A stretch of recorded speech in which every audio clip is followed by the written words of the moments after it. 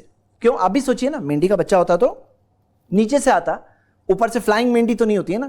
تو یہاں پہ ایک اور دلیل ہمیں مل رہی ہے کہ ہمیں پاؤں سے پاؤں بھی ملانا چاہیے.